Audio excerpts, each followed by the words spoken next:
This is our first time in the All About the Joy private lounge. Okay. And the reason why this came about, Tony, you were not here, but Rick and Cynthia last night after we had the live stream, which you visited, we had this whole conversation, and it was, kind of what I think all people do in the green room is have the actual meaty conversation. Right. And I started thinking about it. I've never liked having to be worried about the comment section. So I love live streaming. I love that the comment section is there, but I do think it takes us out of our space. You know what I mean? So I agree. So I'm glad to see you guys. How you doing? How you doing, Tony? Hey, Cynthia, what's up, Rick? How y'all doing? What's up? I'm trying to situate myself so you don't have any of that craziness. Well, the craziness is because, again, years now, you and your green screen, now you're all dark in the background. But I'm back in the lights. Oh, my God. Now, improvisation is a part of acting, is it not? Yeah, I guess so. Okay, now, what were you saying about you use Rumble and Clapper? I was told about Rumble and Clapper. Actually, I've known about Rumble and Clapper. But when I was talking to people about platforms you can monetize on. Can you talk a little bit louder? I can't make you any louder. No, you're fine. Let me make sure my volume's at halfway. Yeah. Does he sound low to you guys? A little bit. Check 1 2, mic check 1 2. Okay, there we go. When I was looking at platforms that you can monetize on after the previous platform shut down, I was looking at all of them. I already knew about YouTube and Twitch. Most recently, Facebook and Twitter allow you to monetize. People have to subscribe. Okay, cool. You have to have certain criteria, or you have to meet certain criteria. Not a problem. I'll try that. I'll go for whatever. I had also heard about Clapper and Rumble. I knew about them. I didn't know you could monetize on them. Most of these monetizing platforms, you have to have subscribers. They got to subscribe if you're doing Twitch. They pretty much got to be there. All of those crazy credentials. So what I did was, due to the frequency of my broadcasting, I wanted to get on any and every monetizing platform there was. One of the biggest things people have a problem with me doing is multi-streaming. But I said, first of all, that's one of the ways that I started. Number one, it was like, yeah, but you can't make money off of it. Platforms started coming out which advertised monetizing during multi-streaming. People have to subscribe to you. All of these monetizing platforms pretty much require subscriptions. Dude, you said that like 15 times, just a different way. People don't get that. Dude, I work in the creator economy. I got you. That was not my question. You randomly going on and on. Just I'm asking you, are you monetizing now on Rumble as opposed to monetize on any platform? I've made the most money on Twitch, and that was pennies. Okay. Literally. I haven't broken $100 since we left Haps. How much were you making on Haps? Over the whole time that I was there, I made about 600 total. So I mean, I think I think you might be doing it the opposite way than I think most people do. Like if you're on TikTok, you focus on TikTok, you get your subscribers, you have to be consistent, blah, blah, blah, blah. And then you can monetize that way. But I mean, I don't know. It's not the route I'm going. I just think it's interesting. No, everybody else's route is working fine except mine. What I did was try to push the envelope. I tried to get every monetizing platform there was. Be there. Everybody isn't always on the same platform. I always get told, bring everybody to Twitch and YouTube. Some people don't do Twitch. Some people don't do YouTube. Some people don't do Facebook. Some people don't do Twitter. I'm like, I might as well just put it on all the channels. That way everybody could see me in all the channels. I think the biggest problem for you is that you're not consistent. I don't know where to find you. I just know that you're on what's his name show. I know you looking at me like that, but Cynthia, didn't you have a comment you wanted to say? Before I say something, you wanted to share. Let's start the fight in the lab. She's gonna yell at you. No, I'm just kidding. I'm putting her on the spot. That was this one. No, let me stop. Look at Carmen stirring the pot. Oh no, just you want me to say it for you? Actually, okay. So when I went on the late night parents feed the last time when we were talking about that clip with the girl and the dinner and everything like that. Yeah, exactly. So I was watching you guys and Ted, and I was just like, wow, Tony's very different on this show than he is on Carmen's show. I don't know how many times I got to, I'll behave when I'm here. He says behave, but he just scared. I don't know. Shit. Oh! He's free. But it was kind of funny because Brian was actually quiet on Ted's show, but he starts trouble over here. He loves picking on Carmen.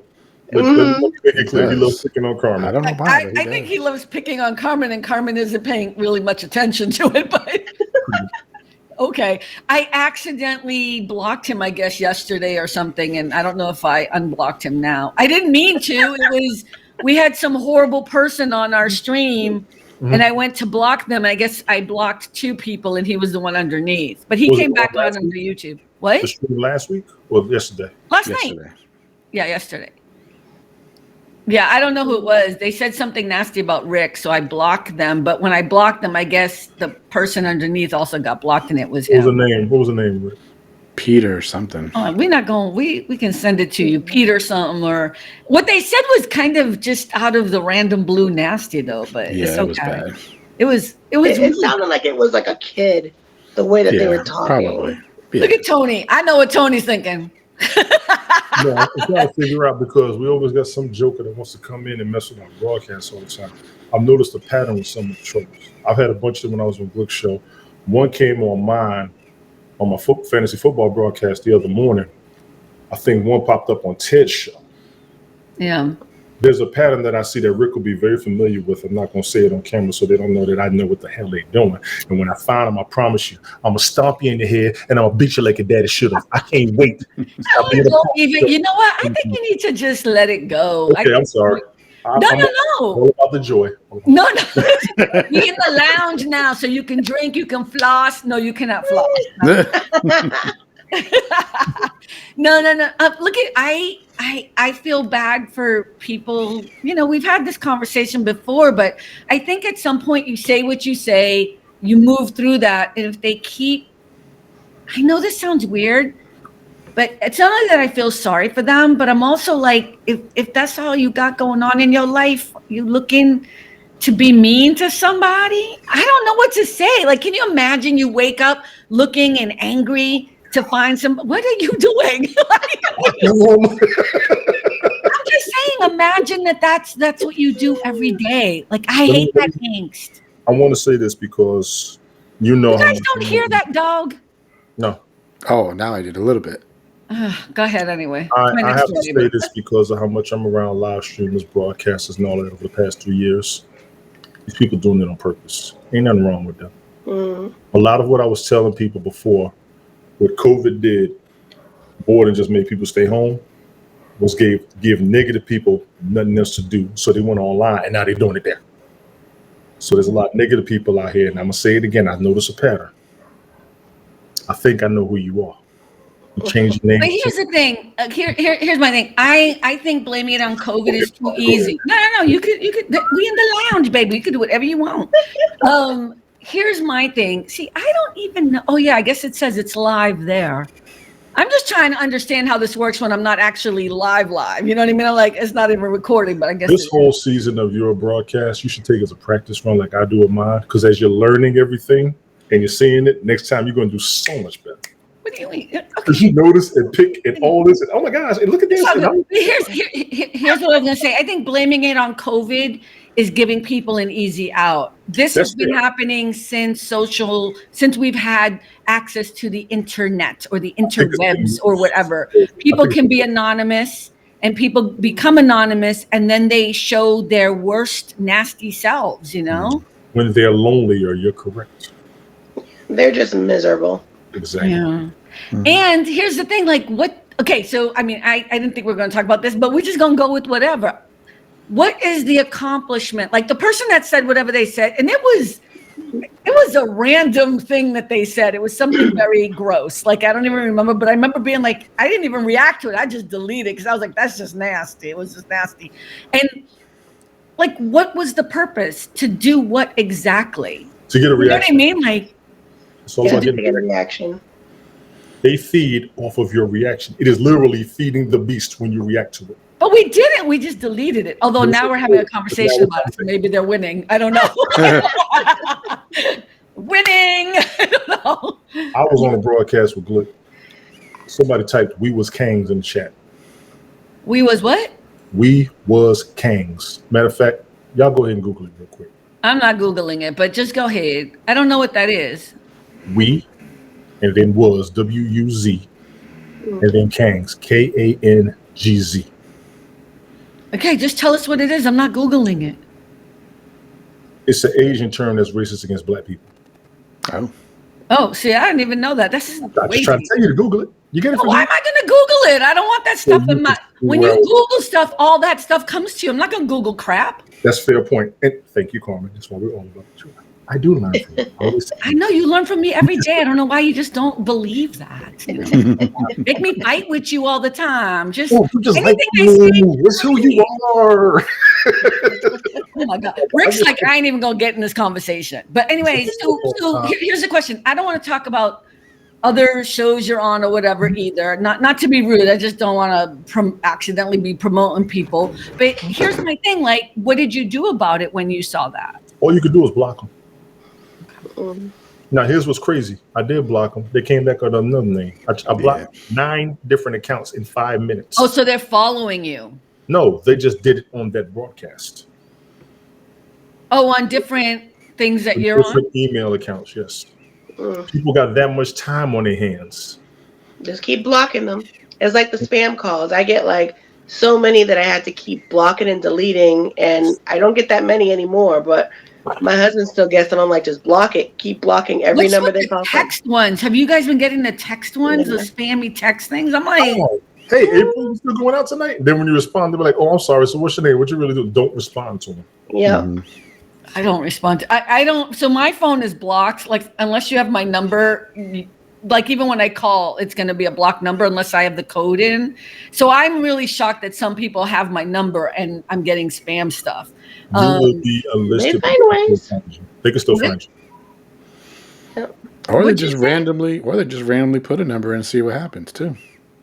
Yeah, I don't know. It's just fascinating. I used to have 2 separate. I mean, I do have 2 numbers. Like there's a number that nobody has that I use for certain things, and for business.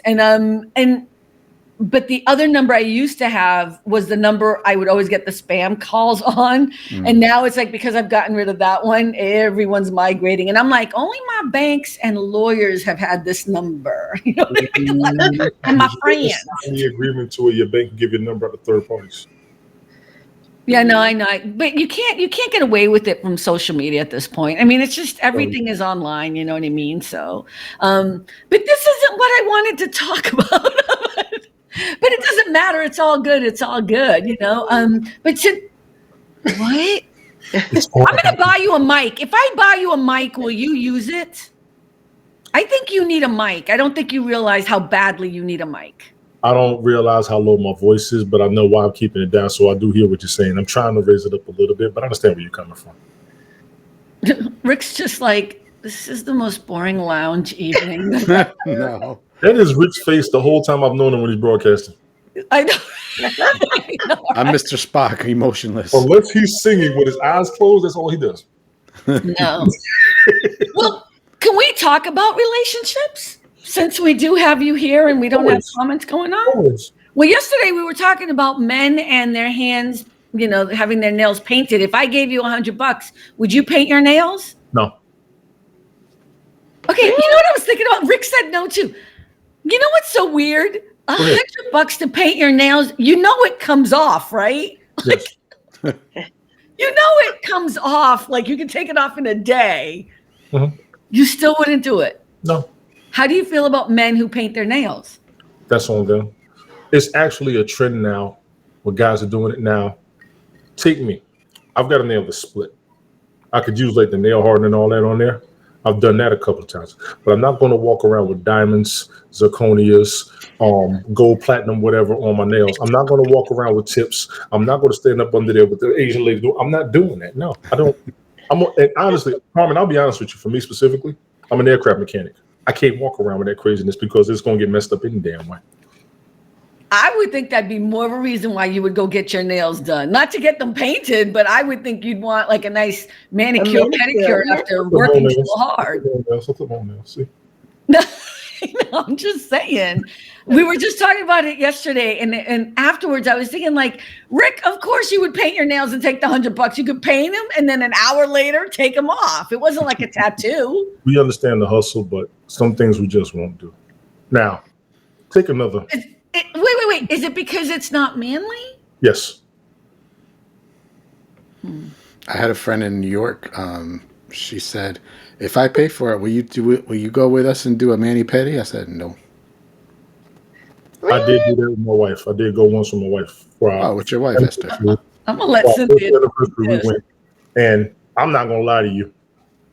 They were surprised at my nails because my nails wasn't as bad as they thought they were. I actually keep my fingers and toes pretty clean. Like, you know how you soak your feet and they gotta put the pumice stone? She didn't even need it. She was like, "Why am I here?" I said, "I just wanted to prove it to everybody. You're good. Take the money." Prove to everybody. Because everybody swears that men need it. I literally walked in there with Timberland boots on, and she was already nervous. Most guys with boots got bad feet. Everybody know that. You got calluses, all this craziness, corns or whatever. So my feet came out. My feet like, she was like, "I don't even need to do nothing." I said, "No, just check the edges on try to shape my toenails a little bit better. Make them more contour with the toes." So, Tony, do you have daughters? No. You don't have daughters. I Okay. have a stepdaughter, but I don't have biological daughters. Okay. Well, you have a daughter. Okay. Yeah. So let's say your daughter was like 3 years old, or you have a granddaughter who is like 3-4 years old. She wants to play tea party or play with grandpa or whatever. That's And different. let's say, "Oh, grandpa, can I just paint your nails?" That's different. I've got sisters. I actually understand that. So then what's the difference of just painting them regularly? I'm not saying put I like the don't whole have to tips and all anymore. that. I don't have to anymore.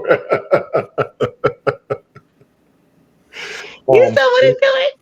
It's just a hard, for me to hear. Okay, I'm just going to tell you the truth. I feel like it's hard for me to hear, especially with Rick. I expect it from Tony, but Rick, I'm surprised by. But, this kind of archaic, I'm going to say it, archaic thinking that it's not even painting nails. You're talking about just going to a manicure, pedicure, like as if that's a big deal. Like taking care of yourself would be a bad thing. The difference was you said paint my nails. You didn't say manicure, pedicure. I've actually done that. You went down manicure, pedicure and said, he did it and I had to prove it. And I said, just do it. I take the money. I'm like, dude, it's just pampering yourself. It's I went and she looked at my nails. She actually just shaped them. And that's all they had to do. All they had to do was shape my nails. They didn't have to. I'm trying to figure out where Tony has this idea of like the diamonds and rhinestones. And you seen who are you hanging out with? Cardi B? Are you hanging out with Lizzo and Cardi B? I couldn't.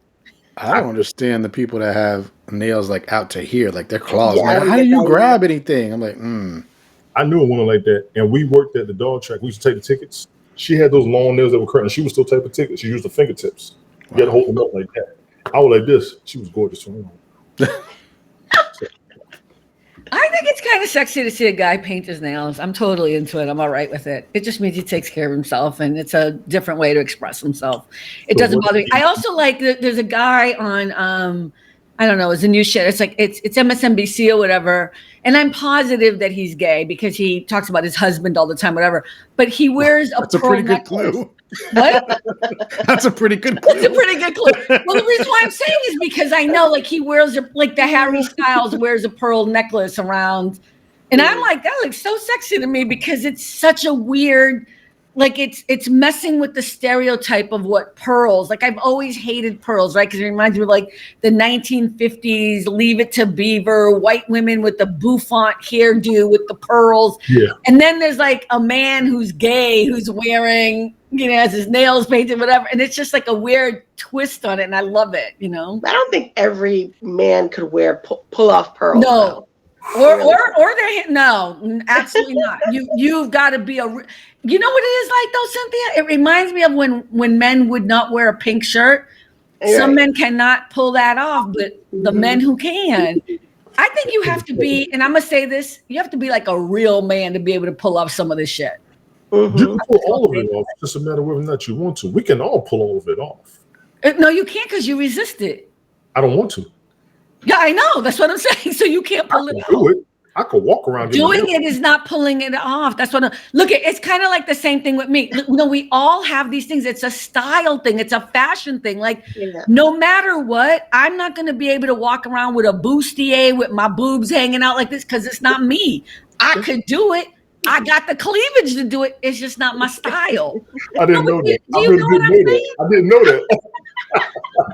Of course you knew that. I didn't. You always wear closed shirts. There's no way for me to know anything about your shape because you never show anything revealing. You don't. I guess you haven't checked out my website, so I don't know what to tell you. I don't. I read stuff and I'm not staring. I just don't. A lot of people do that. There's pictures. There's pictures on my website, carmensuarez.com. I'm just saying. Like, he's going right now. Lord have mercy. Not that hard. Or all of my, I've done TikToks and not Instagram, but I'm just saying there's pictures on my Instagram. And it doesn't, he's looking at them now. He's looking at him now. My point is it's not like I could never pull off. Look at Rick.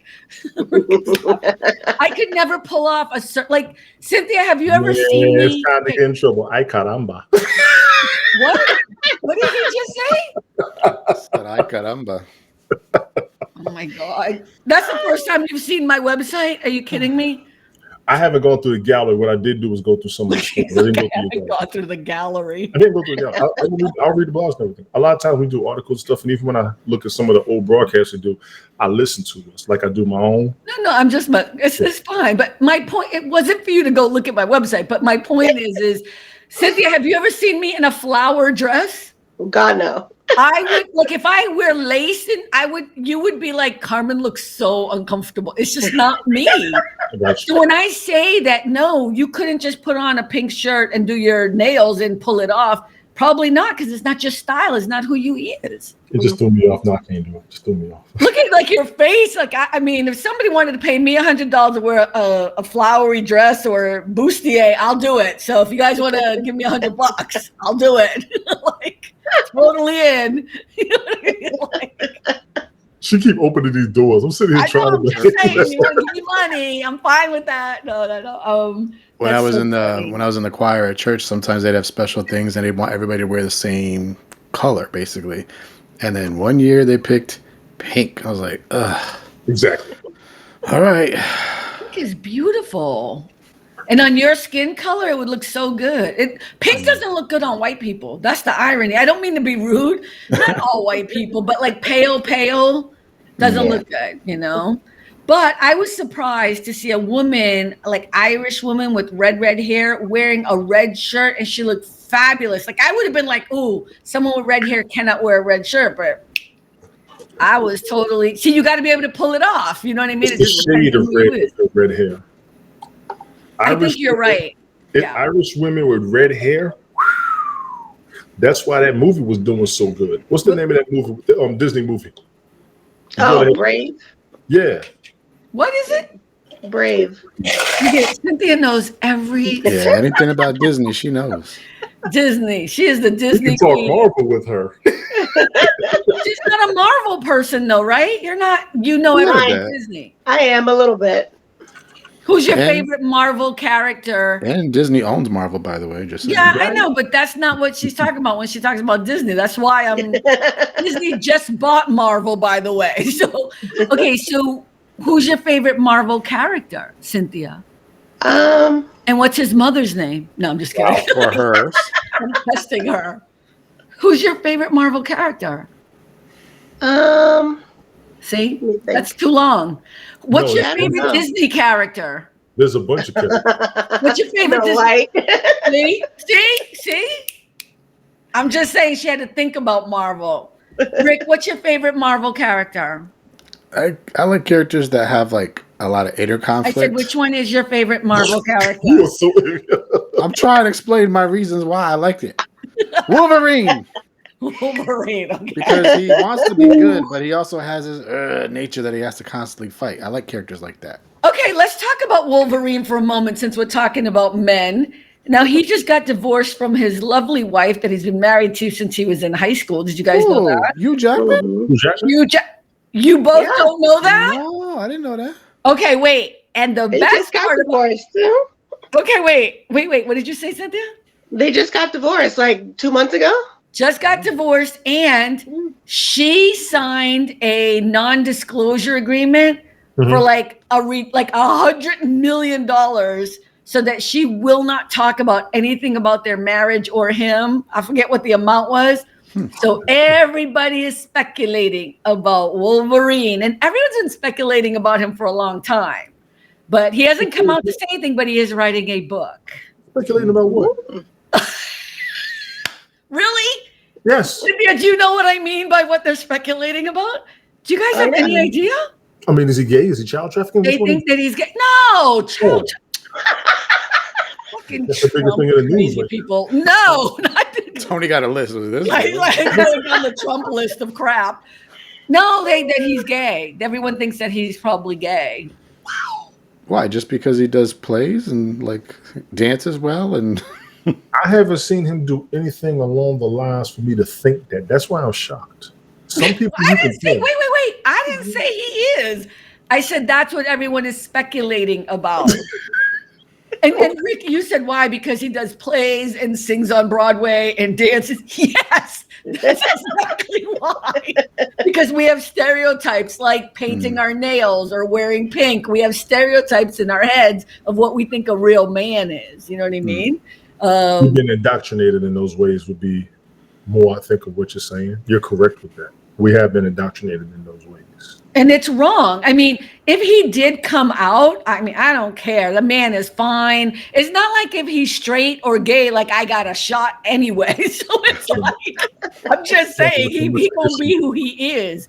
But I mean, if he did come out or whatever, I think it would be such a huge, amazing thing for men everywhere, because there is no other man who is manlier than him. You know what I mean? Like it's been speculated for a long time. And then this divorce thing, which really came out of the blue. Mm-hmm. It really came out of the blue. People were like, what? Exactly. What?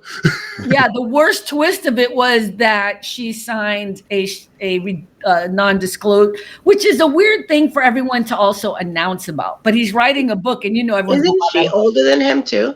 Yeah, by like 10 years or something. Yeah. So they were so happy. She can't say anything, but he can. I think it's because they made an agreement. I think they really love each other. I don't know them. I'm just going to be, I don't know anybody who knows them. You know what I mean? Like, so I'm not talking from anywhere except speculation. But I think they really love each other. I don't think it's, I think that they, look at Tony. This is giving Maestro vibes. Something when I was thinking about the whole scenario. Something makes sense. Go ahead, please. I'm sorry. Oh. I'm just saying, I think that, he's coming out with a book. I don't know when, but he's writing a book, and that book's going to be a big deal. So if she started talking about their marriage, regardless of what this, the stuff is or whatever, it would ruin sales of the book because all the gossipy stuff. So I think in a business way, that was also a smart thing to do for him, so that he could write what he wants. Right? Absolutely. And that's what hit me in the head. Business-wise, absolutely. That's what hit me. Yeah. And $100 million to him or whatever it is. It was a ridiculous amount, but I don't remember how much it was. And look again, it's not like I spoke to him or her. This is all through the stupid little gossipy things. But it hit hard here in Hollywood when that happened, because people are like, yeah, you saw our face. We were like, what? And we saw what happened with Jada Pinkett Smith's book. That's not on the same level, is it? I'm just saying, like, she just had a blab. She Yes, it didn't is. say all that. But was it a bestseller though? Did people buy it? I don't know. Not that I know of, no. I know I didn't buy it. Look, Cynthia's reading it right now. Do we still hate Jada Pinkett Smith? Let's get controversial, shall we? Yeah, I mean, do we hate her? I don't know. I never hated her. I had a problem with her putting the family business out there. Something caught my attention about 2 weeks ago about something she said when the interview she did with Will with the Red Table Talk. She spoke on, she felt the need that she wanted to help somebody and be there for somebody when she got with August Alsina. I think she said something that a lot of women feel, and I've heard it more than once. There's a time when a woman feels like she needs to be there for somebody, do something with somebody, especially when her significant other isn't around and the kids are all grown. Certain women start searching for somebody else to be there for. And it hit me at the moment, like, She put this out before this was really starting to happen. I started seeing more and more stories of women saying that, hearing more and more women say that. They just need to be there for I someone. don't know who these women are that you talk to. I swear to You God. don't know nobody I know. Like, I don't know nobody you know. I know. I'm just saying, like, you have some really drama-esque women in your life. I just want to throw that out there. I'm thinking in my head, do I know any women? Cynthia, do you? I'm like, do I know any? Just think about one. Take one aspect of that. Other than that, I did see her stand up for him recently. I think those most recent allegations of somebody saying him and Dwayne Martin got together. She was at an interview and she was like everything. Him and Dwayne Martin. Wait, that Will Smith and Dwayne Martin? Yes. Yeah. There was a rumor about that. There was a rumor about that. Yes. So now they had Will Smith sex or and Hugh something. Jackman are gay? What you mean now? They've been saying Will's gay for 20 years. Really? Really? You're in Hollywood. How you don't know this? Because I don't really pay attention to gossip. The Hugh Jackman thing was big. That was huge. But Will Smith is kind of... They've been talking about Will being that way since 6 Degrees of Separation, which a lot of people brushed it off because of the movie. We got that. But then when he did Aladdin, it started coming out more. Because he did Aladdin? Yeah, because he dressed like a woman in the movie. Oh my God. You cannot be this archaic of a thinking man. It's a I'm character. telling you what they said. I didn't say I Who's think. they? Who are these they people? You're in Hollywood. How you don't know them?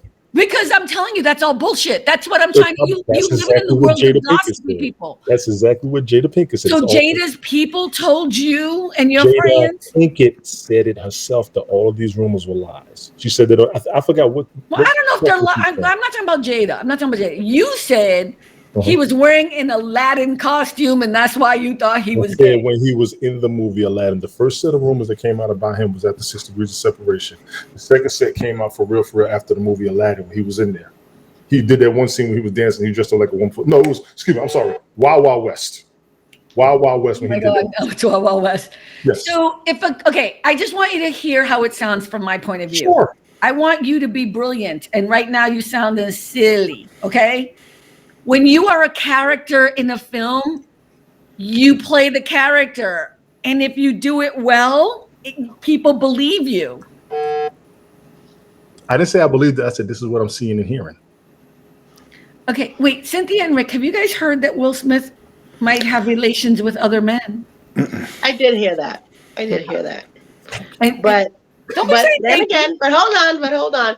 But can we think back to a movie called Tu Wong Fu where Patrick Swayze, Wesley Snipes, and John Leguizamo all dressed as drag queens? You didn't hear anything about them. Nothing. 100%. Nothing about them. Nothing. Being gay or anything like that. And they were in full drag. And they were amazing. That was a funny movie. It was a great movie. That was a great movie. They were outstanding in the movie. I love Patrick Swayze. Oh, that's the second time this week we're talking about him. Oh, there's something happening. I love him. His birthday coming up? I don't think so. He's just a great dancer. I loved him so much. I mean, he was a great actor. But wait, so here's my question. So is your point, Cynthia, that the reason why the rumors came out because of Will is because there might be some substance there? Is that what you're saying? It could nothing to do with the movie. It has everything to do with you think there's some substance there. Yeah. Right, yeah. I don't like how they're doing a lot of men trying to call them out gay all the time. They're doing it a lot. Wait. Say what you just okay, someone just tell me this. Is it just me that I can't hear him clearly? I can hear you guys clearly. I cannot hear him clearly. His voice goes in and out sometimes. But I think it's when you sit back and you get away from the mic. When's your birthday, Tony? Oh, Thanksgiving. I'm going to buy you a Valentine's gift. I'm going to buy you a damn mic. It's an interesting conversation, but here's what happens is then you have to wait, huh? What, huh? Huh? I can't hear you that well. What kind of computer do you have? Are you a Mac person or a...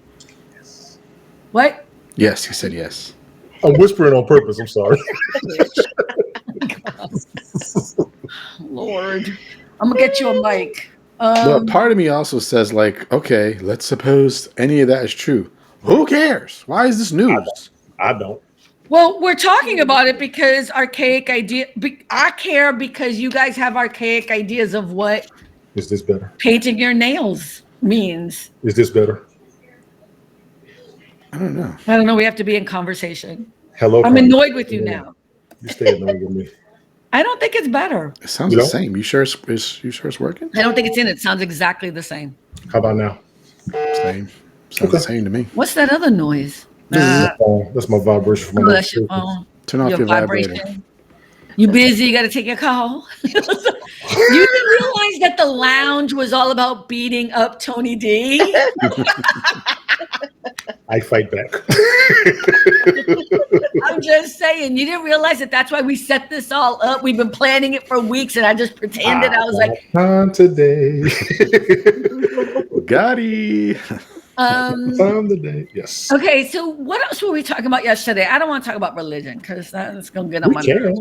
We can. No, we talked about it last night. It was really good. We were having a great conversation, not on the live stream, but here. But sure. I'm going to need to go through it again because if you try to manufacture it, it's not going to come off as well. You know what I mean? Like, you got to have like a regular flow. Can I ask you how it came about? What came about? The show? The conversation about religion itself. Because Rick was over there talking about Jesus. No, I'm just kidding. No, I think because I started talking about, because you had said something about the, what do you call it? Elevator pitch. And I was saying the same thing almost. I was saying, so how would you guys describe what I do different from everybody else that does similar things? And then that's how we got started talking about that. Right. Because we're trying, okay, so you talked about monetization. Mm-hmm. So Rick is also trying to, I don't know, what are you trying to do? You're trying to hone your program and maybe market it in a different way. Is that what you were trying to do, Rick? Let's put it this way. Periscope, it was a lot of people. You need to let go of that. You harp on that so much that it's the reason why you're failing now. Right. And now it's like, I love the people that I have. Don't get me wrong. I love them to death. But it's the same people. I'm like, why can't I get Excuse me, Carmen, excuse me a second. Rick, didn't I say that 2 years ago about my stuff? What did you say 2 years ago? I love my audience, but everybody was telling me I need to do something else. It's the same. So Cynthia, in case you don't know what Periscope is, because they talk about it all the time. I don't.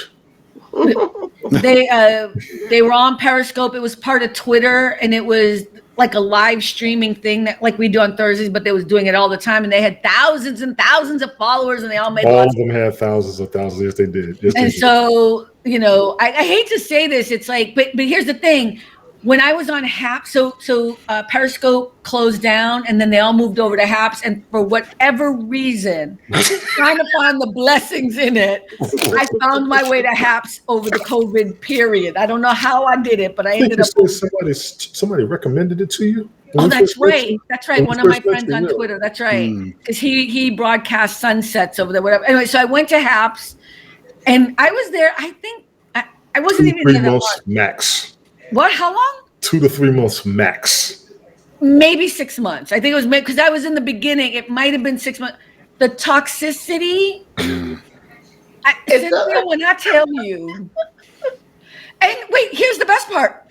All they talked about was how bad Periscope was. Like, and now that they're both gone, all they talk about is HAPS, Periscope. You know what I mean? Like but the toxicity level, like people were on there. I don't know what it is. I think it's something you said earlier, Tony, that COVID did give people some license. Yes. And on HAPS, I don't know about Periscope, but on HAPS, people also didn't have to show their face. Mm-hmm. So I'm gonna let you finish. Go ahead. I'm gonna let you finish. They didn't have to show their face. So then they would get on and be really nasty to people.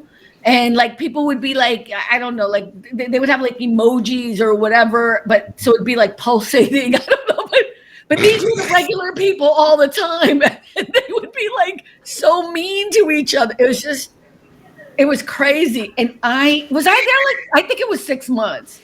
I don't remember you being there for 6 months, maybe being there for maybe Rick, 3 months. How long was I there? Maybe, I don't know. Well, you weren't as active as everybody else, so that's why he doesn't remember, you know. I was there probably. I do remember. Go ahead, I do remember Carmen kept telling me, you should get on HAPS. It's this new program, and I was just like, what the hell is that? Yeah. Never got on it. I'm proud of you. Don't listen to me about that shit ever again. You dodged a bullet, Cynthia. You stopped broadcasting, but you were still around. I do remember that. Now, this is the thing. I do want to say this. Periscope, you didn't have to show your face. You could but it was not required. And a lot of people got away with not showing their face, not giving their real name, and talking a whole bunch of crap. And we got the haps, because I was on Periscope, but I wasn't around any of them. The people that brought me the haps were the only two people I was around on Periscope. And a couple of folks saw me when I was on that broadcast, and that was it. When we got the haps, and it was video conferencing.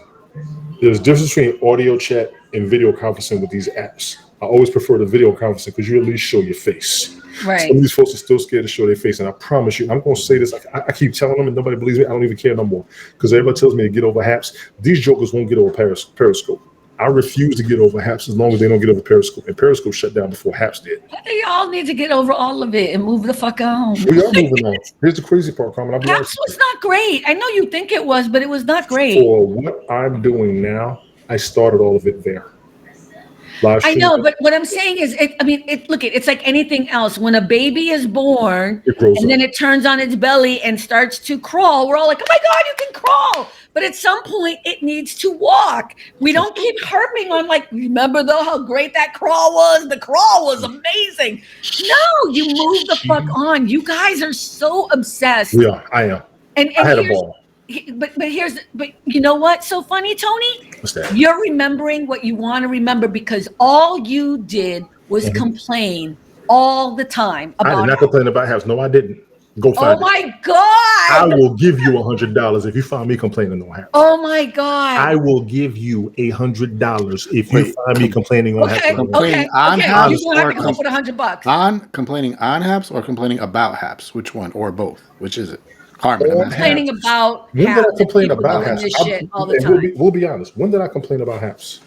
You complained about people on haps and what That's they were the doing. difference. That's the difference. Okay, Not so the you owe me platform. $100, right? Because you No, agreed. No. Oh, wait. That's what I'm saying. You complained all the time. Now we're in the lounge. Okay. I didn't complain. I didn't complain about the platform. Complaining about the people and the platform are two different things. And I don't owe that. You owe me $100. No, what I want you to do with that $100 is buy yourself a motherfucking microphone. I'm on one now. Mic check 1 2. No, that's not doing nothing. These are good, but they're pretty cheap. These are good. They're pretty cheap. They're like Rick, $50. don't you ever do that again. I'll pick on you later. Yeah, I was like, yeah. Right? They were like $50. I never really complained about the platform. I complained about what the people did, but what the people do and what the platform is are two different things. I say the same thing on the other app that I'm on. I know, but then I was right. I'm just saying. I was right. Because if I complained about the platform, this is what people did when they complained about the platform. They complained about what they couldn't do on it. They complained about how it was glitchy. We're not talking about them. I'm talking about what I said, and you said I complained about haps. I didn't complain about haps. That's what I meant, though. This is what I'm saying. Both you and Rick. Okay, wait. Notice how Rick ain't fighting with me, but let me just say this. Rick don't like fighting with people. Wait. The how do you say romanticization? You know what? I can't even say it. Okay, forget it. The way in which you guys look like rose-colored glasses back in the day of whatever. I want to make sure my screen is not glitching when I hit it. So great. Why did it not last? Is my question. Periscope shut down. We're not sure why, and people were cursing it out just to get over it. I was there. The only good thing I hear about it is that there were thousands of people on Rick's broadcast and he made a lot of money doing it. But other than that, all I heard about is that there was so much toxicity on there. I made more than haps, though. If you think haps was bad, Periscope was worse. I will tell you that. I know. I know this. You don't need to tell me. I've heard it so much. I know. I know. So what I'm trying to say is very good. What I'm saying is move on. I have. And that's what Rick is trying to do. Rick is trying to figure out a way to get an elevator pitch or like a couple lines to talk about why his broadcast might be different so that he can maybe pitch it differently, market it differently. You know, you don't need to raise your motherfucking hand in the lounge. I can't stand when folks talk over each other. That's why I'm doing it till you finish. I'm sorry. I'm taking you out the lounge. You're out. I'm the bouncer too. I'm gonna have a bouncer. No, is Jason okay? Yes. You can lay down. Okay, you good. As long as you're full. You want to say hi to everybody? Hi, Jason.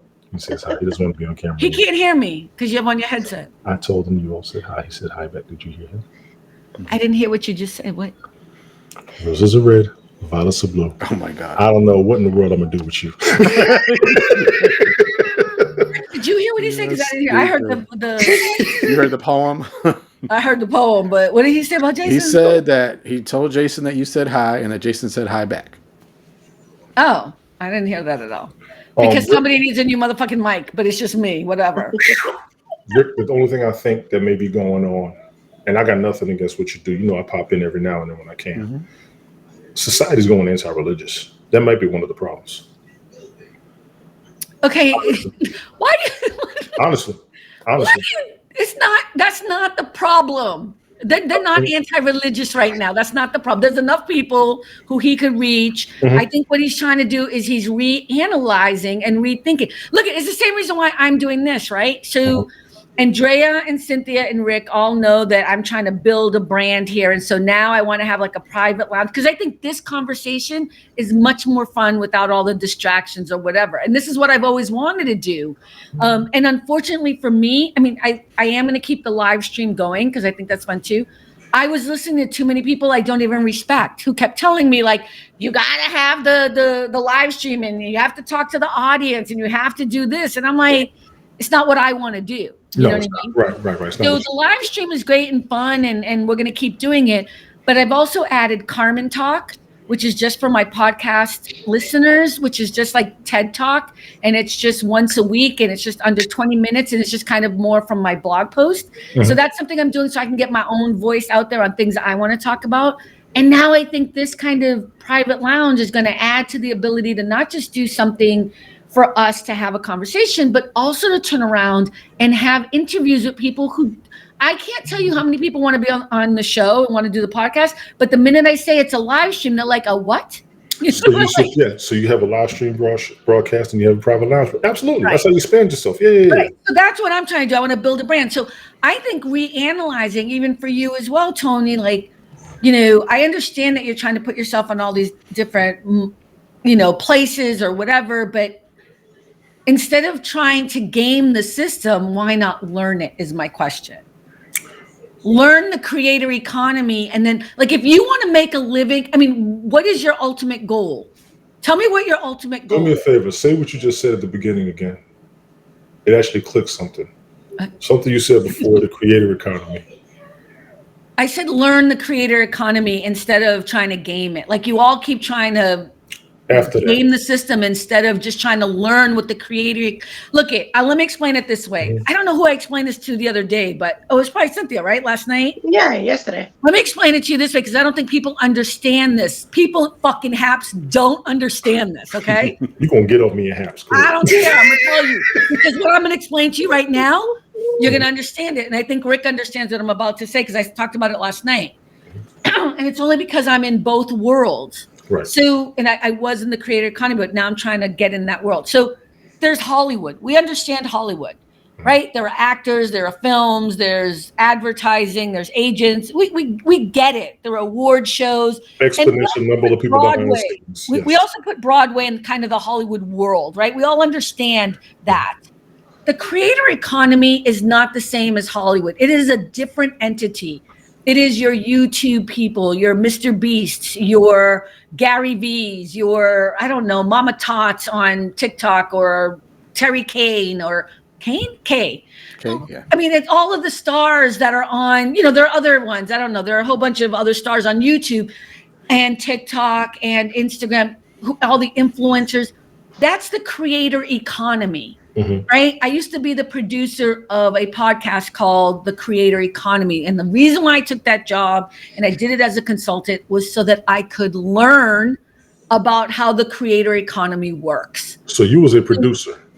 I was the producer of a podcast called The Creator Economy for the past year and a half. I don't do it anymore. But I learned everything and I got to meet all these people and I went to the I called it Comic-Con, but it's not a Comic-Con fest. It's like it was called VidCon. I'm sorry? Like a convention?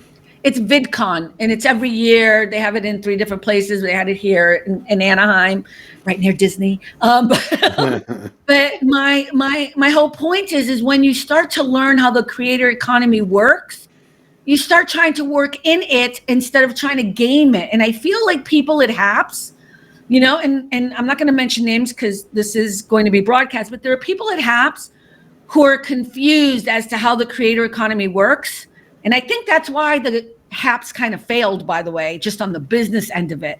You know, there was this part of it where they were kind of trying to do a business that they hadn't fully thought out how it was going to work. And then they tried to do that other thing where they were trying to be like agents or managers to people. I mean, they really messed up that whole. I know what she's talking about. Right. So what I'm saying to you guys is it would be great. I think what Rick is doing is great. You should always look at what you're doing wrong or you could do better to fix your business, no matter what industry you're in. And how can you work within it so that you can make money doing it? And it doesn't matter. There's 8 billion people in the world.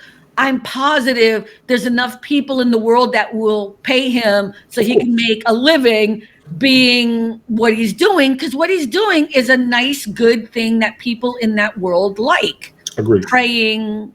I'm saying it like so disrespectfully. No, you're good. Praying and sharing and harmonizing in music, whatever. You know what I mean? Like, there's enough people that will pay him for that because there are people paying for makeup fucking tips. Okay.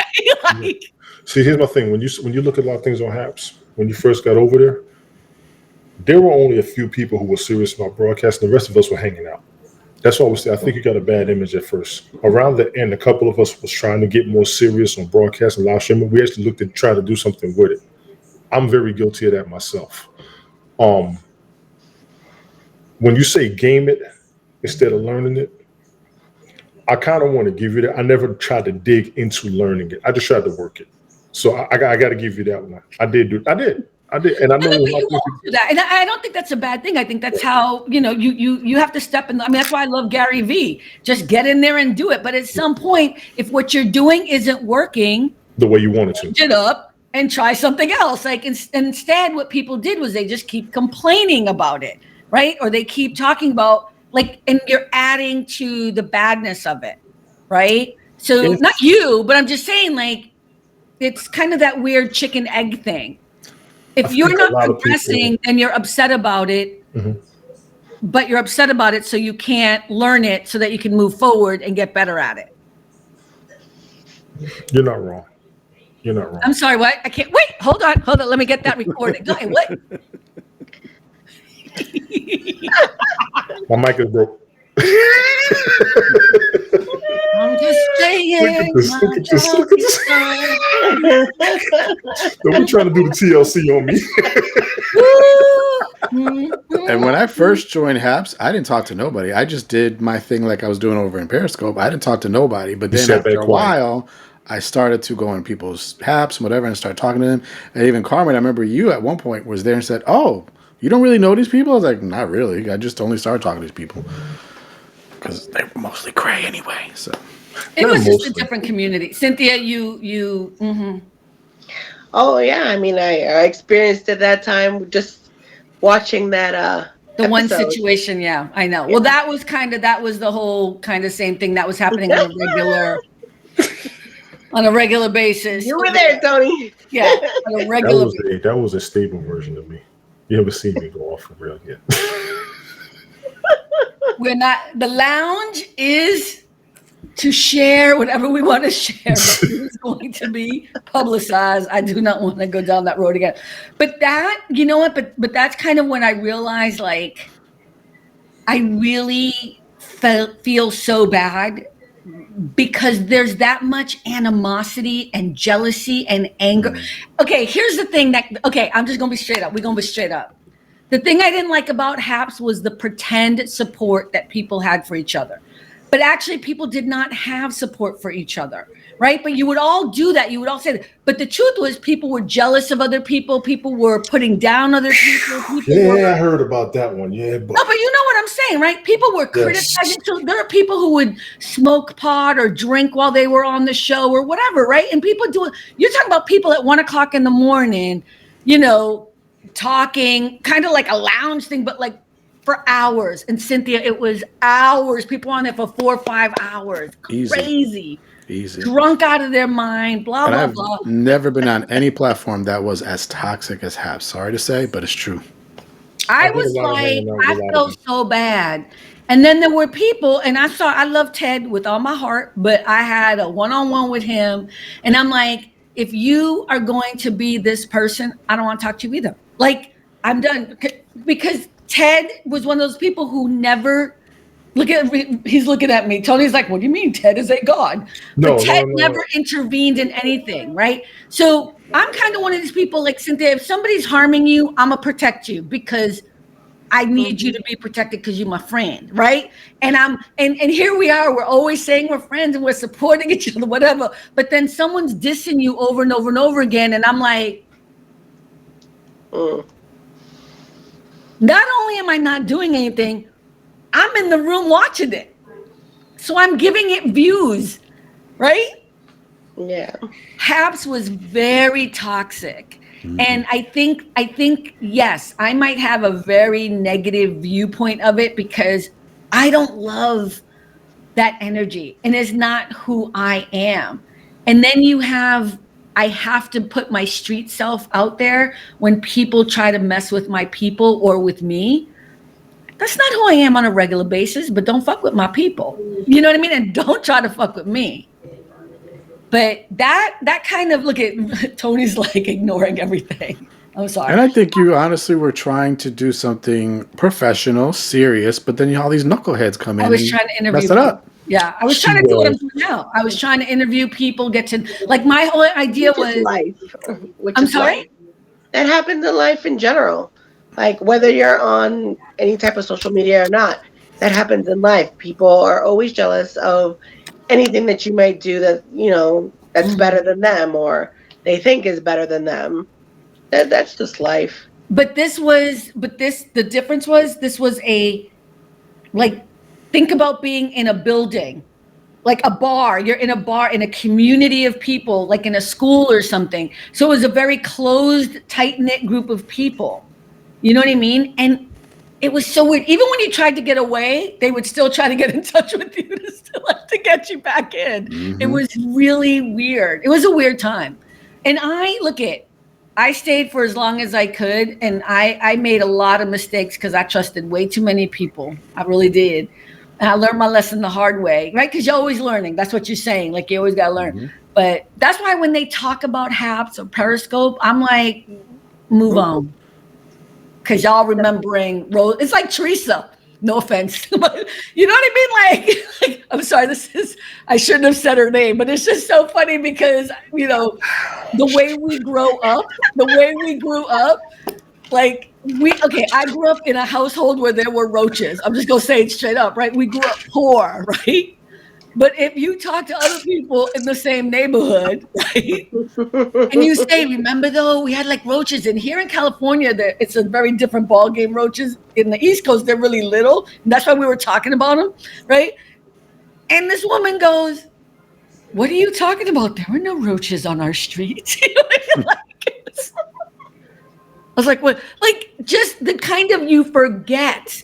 I mean, she had the traps and the spray. She kept them all the way out. Some people can only afford the traps. No, we got them out. Trust me, but you know what I'm saying. But it's just like all of a sudden, somehow she lived like on Newberry Street or something. Even Newberry Street has rats. Okay, I know, right? But they're classier rats. They don't run; they walk. But look, here's the thing. It's a great skill.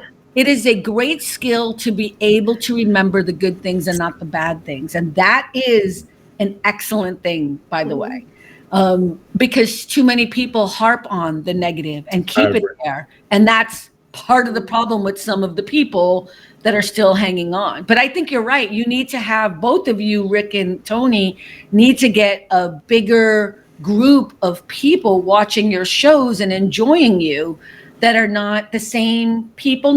You want your core people. We love our core people, but how do you bring other people into the fold is really the question. Even they were trying to help me. And who's they?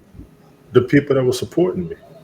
They were trying. I think our time was just up for what we enjoyed at the moment, which is where you're correct that we got to move on.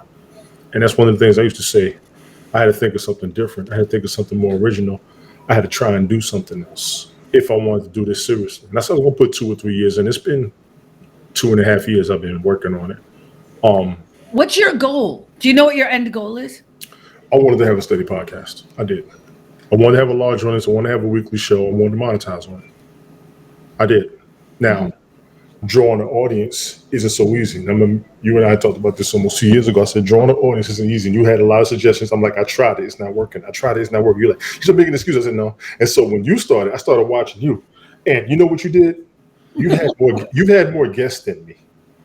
I actually credit, and I always told you, I like how you did your show. I like how you carried it. I like how you started and everything. You've had great guests and everything. There are so many people I would love to talk to. I actually brought that up in the conversation. I think it was on Twitter Spaces one time. And one of the guys heard me. And he hashtagged the dude to see if he would respond. A lot of people aren't going to talk to us because we're too small market. I get that. I get that entirely. Yeah, but some people do. Some people will talk. Do. Yeah, you know who did? I don't know. Tracy blessed Bingham. Me. Tracy blessed me. That's a whole other. No, but the She fact blessed that you, all right. You stop. Oh my God. See, You're gonna have everything to was tell fine. Cynthia what happened because I can't. That whole 4 hours. I did not fine. watch the whole thing. That's only when I was time, off the only house. thing everybody remembers. That whole actually. First of all, Cynthia, do you know who Tracy Bingham is? Because exactly, but No. a big deal for these the black guys. woman that was on Baywatch. Still nothing. Wait, here's even better, Cynthia. Wow. Cynthia, guess where she's from? Right. Where? She's from Boston, and we still don't know who she is. So in our world, Tony, Wow. she's nobody. I'm sorry. Well, I had my largest audience for my own broadcast when I did her interview. I know, and I'm not trying to be mean. The reason why I'm doing this, the reason why I'm saying is you're harping on something that to you was a big deal, but it's keeping you stagnant. It's no offense to her. She's a lovely lady. I did not watch the whole thing. It was a very sexually oriented thingamajiggy from what I understood, right? Mm-hmm. That's what I heard. It was very sexual. That's what you heard.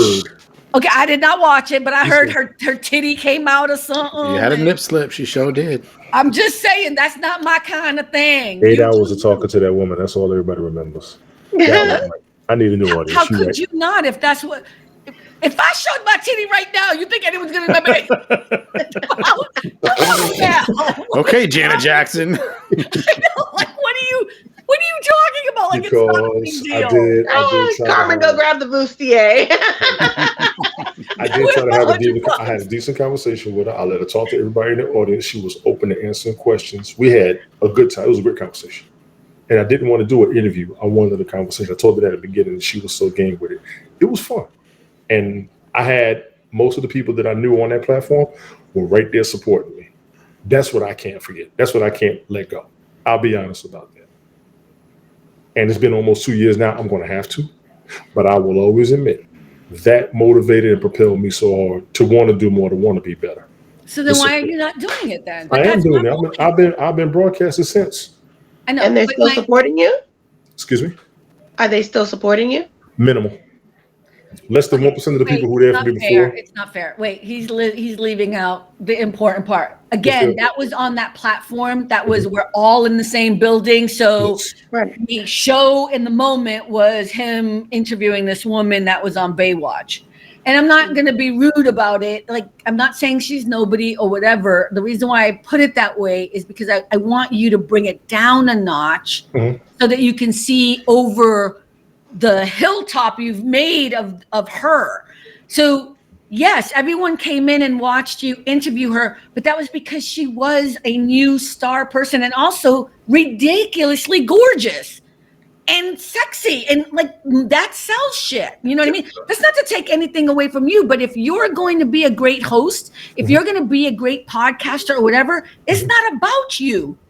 It's about the interviewer you're doing. You know what I mean? So it's not that people aren't supporting you now. It's because we don't have a centralized place where the same people you know over and over and over again are going to follow you and do, you know what I mean? It's not the same thing.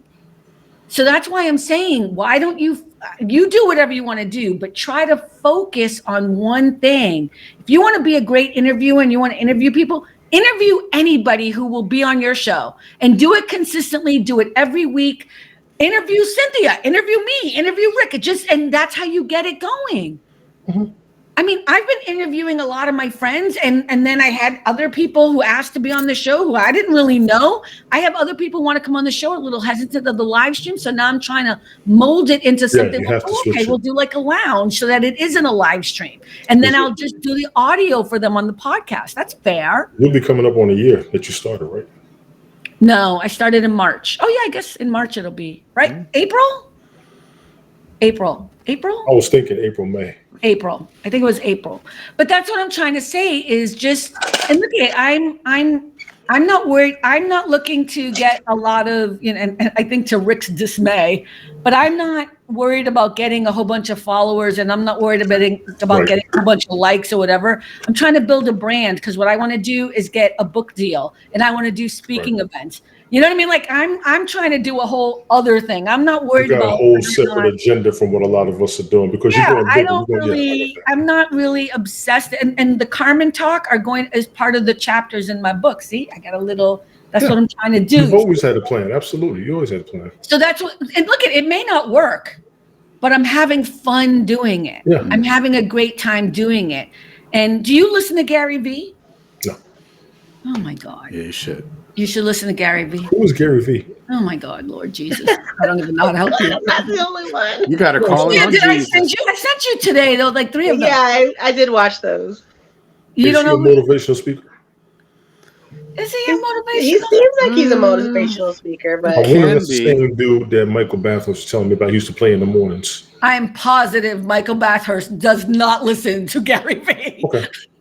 There was some guy he was telling me to listen to, some motivational speaker he was telling me I should check out. And I was like, okay. I mean, I'm I pushing could be it. wrong, but Rick, do you think Michael Bathurst is listening Let's see to who this Gary Vee? Gary I have Vee is. no idea. Okay, I'll look him up. Wait, can I do it here? Let me see if I can show you. Gary Actually, Vaynerchuk? Yeah. Gary Vaynerchuk, yeah. No, If you that's not listen, him. no, Gary Vee, that's him, Gary Vaynerchuk. Okay, yeah, that's not who Bathurst was telling me about. Yeah, I'm Oh. positive because I mean, Gary Vee swears every 5 seconds. There's no way that I would think Michael Bathurst would listen to him. He swears, so do I. He swears. No, that's what I'm saying. That's why I Not like. as bad as it used to be, though. Gotta give it to him. A little bit. No, you guys got to get over the swearing thing. I don't care. But you know, Hey, that's a fact. I'll say that for later. Next episode. No, go ahead. What? What were you Next gonna say? episode. Next episode. The lounge. We're good. But he's very encouraging. Like, he's like, I don't care if you're 50. Get in there, do it, and go on here and go in there. Like, he's very, in that aspect, he could be motivational, but he's a good one to listen to. I would say so too. Yeah, I think what I like about him is he's, it's so funny because somebody told me the other day they hate the word authentic. It's overused, but I think it's an appropriate word. He's just straight up authentic about the advice he gives. And it's kind of the same advice that I need to hear. It like, I don't want the flowery stuff. I don't want people who I love Oprah with all my heart. I do. I even love Tyler Perry. I do. I respect them, whatever. But at some point you get so big sometimes, or you've sold a book or you've done whatever. And you're like, when I was your age, I remember sitting, and they always do that thing, like from this place of wealth and stature and security, telling us how they did it, right? And that's what we all expect to hear. I'm so sick of that. Gary never talks like that. He's just like, look it, get your ass out there and do it because you can do A, B, C, and D, and da da da da. And he's just like, you feel like he's still in the struggle with you. You know what I mean? Yeah. He didn't forget where he came from. That's how he sounds. He didn't forget the struggle. I understand that. And he does not and tolerate he's- excuses either. He'd be like, no, that's excuses, no. And he says things that other people never say, but I so believe. Like if you're the boss and you have people working for you, why do you expect everybody else to work as hard as you who owns the company? I cannot tell you how many times I've talked to my clients and I'm like, you need to listen to this Gary Vee thing. It's just 1 minute. Just listen to this. You know what I mean? Like, because it's true. If you own the company, why do you expect everybody else to be running around with their heads cut off when they're getting paid, $25 an hour or whatever? Mm-hmm. Why are you doing that to people? And it's like, that's the shit I love about him, that he's so on point about real ways in which you can move through. Oh, and here's the other thing, Tony. The reason why I know so much about the creator economy is because I bought one of his first books, Jab, Jab, Hook, I think was the name of it. I still have it. I can send it to you if you want. It's not like he boxes.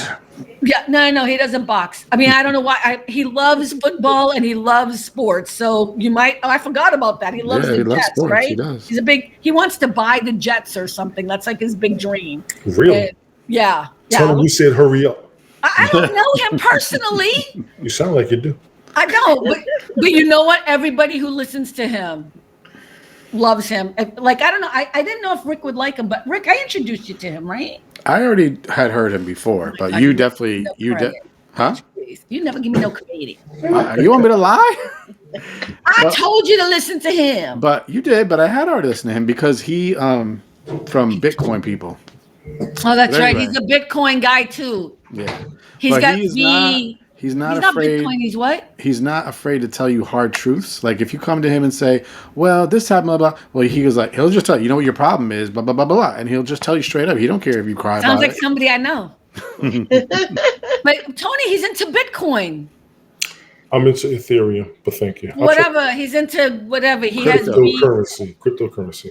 Cryptocurrency. Yeah, he's into that crap too. So sports, football, Bitcoinage. I think he could be shares. But you know what? I think if you should follow him on Instagram or wherever, TikTok, because I'm telling you, you're going to change the way you view social media if you start listening to how he talks about. But his first book was about social media, and that's why I got to know him that many years ago when his first book came out. Because I was like, I don't understand this fucking internet shit, and I need somebody to tell me. And I bought this book, and I was like, oh, and that's what I mean is like, do your work, drama. Learn shit. Informative drama is the best way to describe social media. What? Informative drama. It's the best way to describe social media. I don't think that's true. It is. Take it from somebody who's up there all the time. What? We don't use the internet every day. All of us. You don't use social media every day. I use social media every motherfucking day. All my clients have social media. Okay. Isn't Tony weird? I think that's just a portion. You can't say the whole internet. That's a portion of the internet.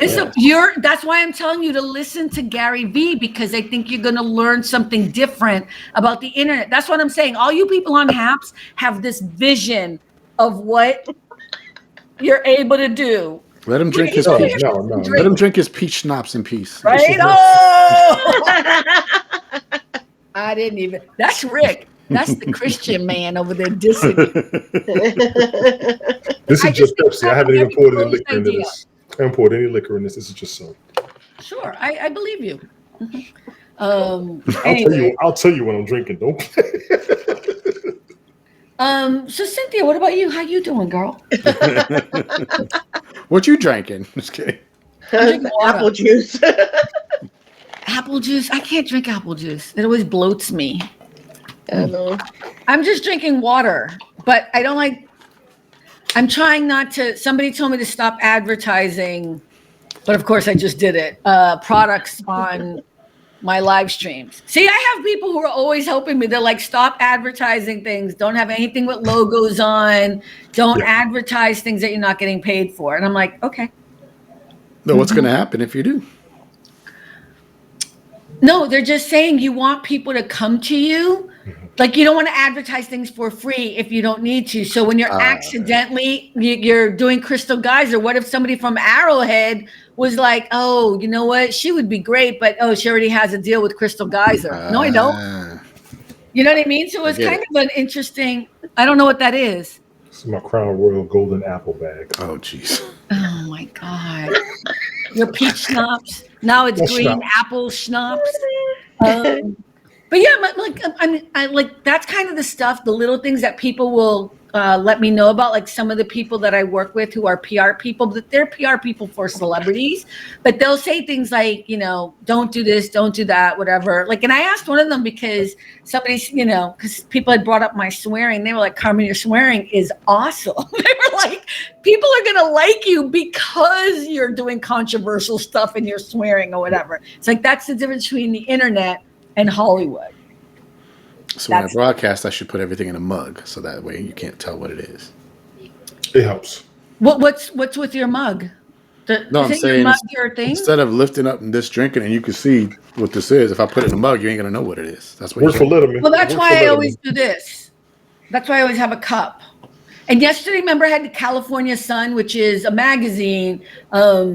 It's not a magazine. It's a digital newspaper that I get, and it lists all the things happening in California every day. And I bought the cup, but I wanted to show you. But I also don't mind supporting them because they're a good organization. You know what I mean? That's So he had to step away probably for his son or whatever. What is that? Oh, he took the camera off, so that's his thing. That's Spawn. Yeah. That's a comic character, Spawn. Oh, is it really? Yeah. Not Marvel or DC. Yeah. So it's not a big deal. What happens if, like, with you, with the California Sun one, let's say you're always using that mug, and that newspaper sees or hears the podcast, and then they want to sponsor you? Well, the California Sun does. First of all, he's a one person. He used to work for the New York Times. And so I wanted to help him. I think people should subscribe to the California Sun. It's a great digital magazine of everything happening in all parts of California. I don't mind supporting him because he's like a small nonprofit. What he does is he left the New York Times. He gets up every morning, gets all the papers in all of California, and then he puts all of the headlines, all of the best things that are happening in California, Northern and Southern California, and then overall, like the governor, whatever. And it's not it's not all bad news, but it's not liberal or conservative. And you subscribe to it. It's like $25 a year or something. It's not a lot, but it's from all the other papers. And a couple of times when I couldn't afford it, like especially during when we had, remember the economy went down like in 2018, whatever it was, remember back then, whatever. But I've always subscribed to this. It's a digital format, you know what I mean? And he was like, don't worry about it. When you can pay, you do pay, no big deal. He's a very small organization. He has so many people subscribed because his stuff is so good, because he's taking the headlines from all the other papers and putting them in one place so we can click and go read them depending on what it is, right? So when I had more money, I sent him $100 as a gift. Nice. You know what I mean? Like, and so he sent me his cup. So he's not going to be like, oh, Carmen, let's sponsor you on our show. If anything, I'm like, oh, you know what? I just paid my subscription of the day. And so I grabbed the cup because I was like, you know what? I want to support the show. But I also wanted to show Rick the kind of cup I want to make for All About the Joy, because I told you I started a store and I had T-shirts and hoodies, whatever. See, Tony, you don't even know this. I had a store like Rick does, and I got my logos done and everything. But I bought everything first. And when I got it, it's horrible quality. So I said, you mixed it. Ugly. Like, I don't like it. And then Rick, you sent me the list of all the other places. I just haven't had time, like before Christmas. You sent me all the other. I just haven't had time to look through them all, but I do want to do it. And like when I have more time, I do want to do the cap and a cup. Mm-hmm. So I think I might try to do it in the next couple of weeks or whatever. But But yeah, I had that. I'm kind of bummed. Let me see it. I actually have a place. There's a place near me that does our sweatshirts and T-shirts that I wear to work. No. This is the problem. I can't do that. Cynthia offered that too. I know what you. Okay. No. I would if I had the time and the money to be like, oh, let me buy 100 hoodies and 100 T-shirts and 100 cups, and then I'll go over here. No. There are all these organizations where they do the. How do you call it? They drop ship it. They drop ship it. So if you come onto my website and you say, I want a baseball cap that says All About the Joy, they make it right then and there and send it to you. That's what Shopify and all those places instantaneous? They make it the moment they order it? Yeah, and you don't have to. That's the whole point. Maybe not that instantaneous. It's not instantaneous, but all you do is create it online, and then somebody sees it, I want that, and you don't have nothing to do with it. They pay it, they put the credit card, and they send it to them, and all you do is receive the money. You just create it and receive the money. That's it. Yeah, so you don't have to. Why is he smiling like that? He likes that idea. Like he is a turn. When I tell you that you guys have not learned social media, this is what I'm talking about. Like, you over here telling, how do you not know? That's what you think all those TikTokers who are making money are at home folding stuff in a box and mailing out shit? No, I didn't know that. I'm just saying. That's what I'm trying to tell you. You need to learn the system instead of trying to game it. That's going to be my new motto. I'm trying to share a screen with you, but I don't know how to do it. I know, right? Don't you hate being in the lounge, bitch? I'm in. How come you guys didn't go on last night? He I think he overslept. He was going to do it tonight, but he did cancel tonight too. So it's all good. We'll be. Trust me, we got all weekend. Yeah, we got all weekend. He's busy. Oh, because he's starting his company. I wasn't gonna say it. What? He talked about it on the live Yeah, he talked stream. about I it. know. I was just waiting till it was gonna be done. I was just waiting till it was gonna be done. Yeah, okay, so he's being busy. I'm over the sports talk, though. I wish you guys would get together and talk about other stuff. Football. Carmen, you are 3 years late. And I'm gonna tell you like that on purpose because when I first met Ted, we didn't talk about sports. I just started doing sports when I started doing my fantasy football broadcast, which was not this season, but the previous season. And he wasn't knowing that much. And then last month he was going crazy with it. We're gonna do one tonight. I said, I mean, we can. I'm like, damn, I'm normally doing once a week, and then they want to. It's been fun. They've helped me. Yeah. They've helped me because they want to be there. They want to carry the conversations. I got the original format, and then we just talk sports all the way through. So it's been fun. I'm not gonna lie. Okay, but can I tell you the problem with the show? Can I tell you the problem with the show? Sure. Because it's kind of like I think I was telling Cynthia this. Like it's called. What's it called? Late night parents. So the branding is off, right? Like if you guys are going to talk about sports, I'm not saying you have to change it, whatever, but I think that's the thing. Because Andrea at first, and this is how I know is a problem, and she was like, oh, maybe I'll join the late night parents thing when she first started doing the show with me. And I was like, yeah, they just talk about sports. She's like, well, are they all parents? I'm like, oh, no. Like whatever. She was like, all right, I'm not going to go to that show. But you see how that's a little confusing, right? Because it's called late night. Oh my God, if he raises his ear, you're a motherfucking time. Late night sports fans would be better. When we first started the show, it was late night parents. It was him. He would have guests on there. And Cynthia, he actually asked me to be a co-host when I first met him. I told him, sure, no problem. We've been running almost 3 years, literally. Both of us are parents.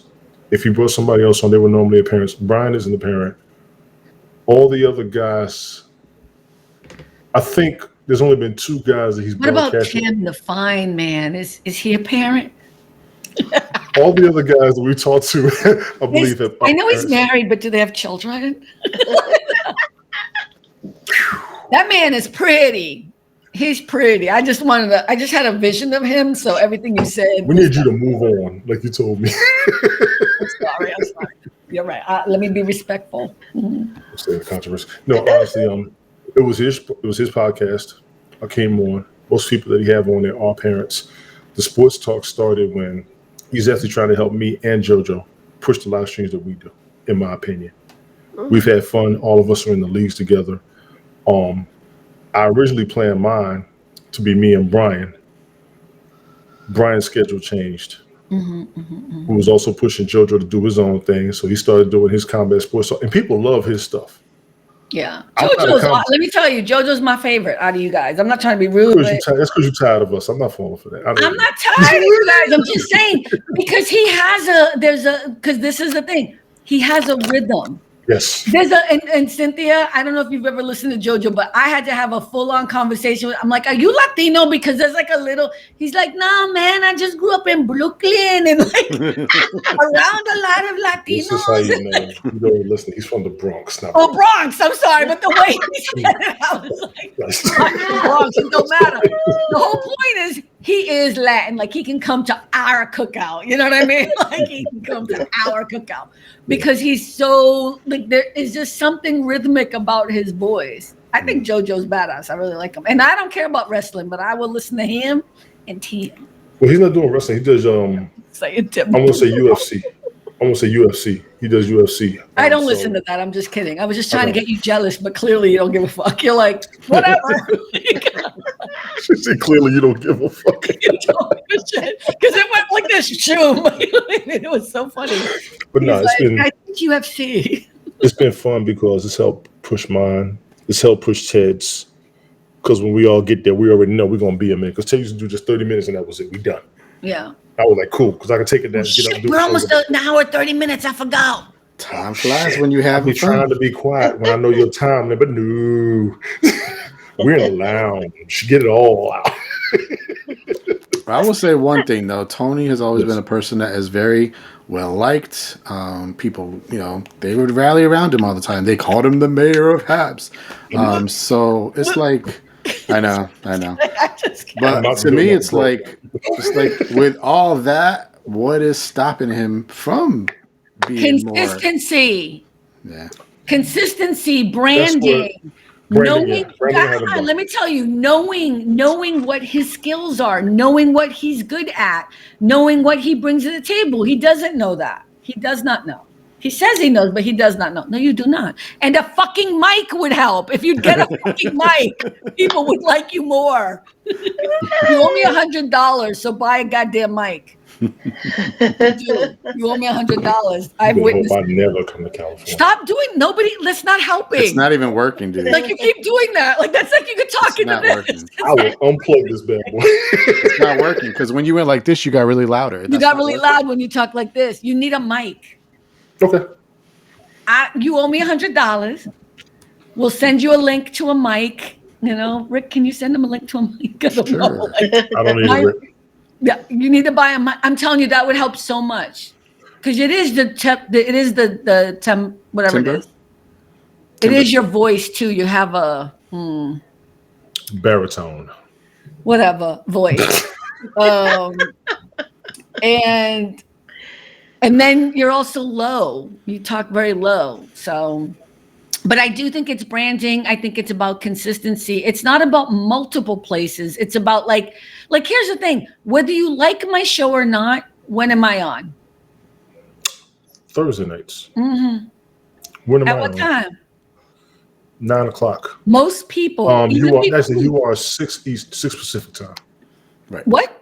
6 o'clock Pacific. No, but this is what I'm saying. But my point is, even people who don't listen to the show, even Alden would tell you Thursday nights, 6 o'clock. I got it. You know what I mean? Like he would just say it. And he gets annoyed. So that's what you want, and like you want to post your podcast at the same time, no matter what. Like even if I have to be up at 3 a.m. editing that stupid podcast, so that not 3 because it comes on at 3 for you guys at 6 a.m.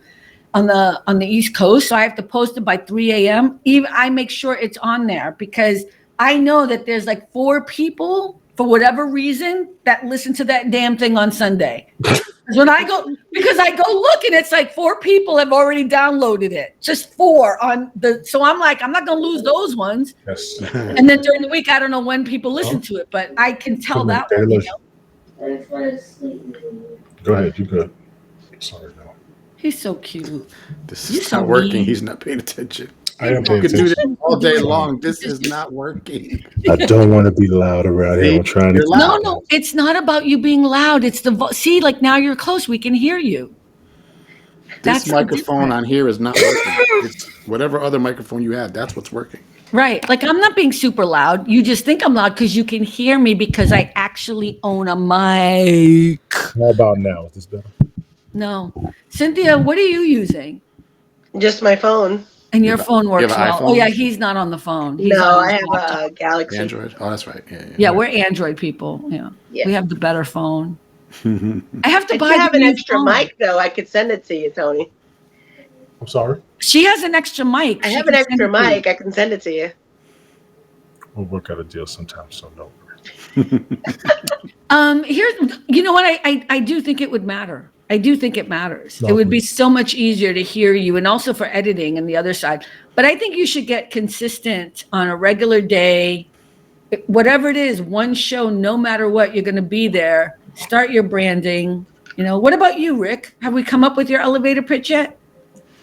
I mean, no, but I got consistency down. I'm always on every day. No, we know. 8 years. La la la la la. I know. I got it. Like, you know. But not the but your struggle is what? It's not even a struggle. I was just, I was listening to people. Oh my God. Your struggle is you want more viewers. I mean, it would be nice to reach more people. It's not because I want the numbers. I just would it'd be nice to reach more people. It's okay to have. I want to help more people. That's what I'm trying to say. Like, it's okay to monetize, It's okay to want to make a living doing something you love and enjoy. I get that. So tell Cynthia what you do. He's trying to be humble. Which is bullshit humble because it's dumbassery, right? That's the bullshit humble. That's why I'm annoyed by it. That's that Christian humble. That's bullshit. It's not the real shit. Well, our conversation offline last night definitely was a little bit eye-opening.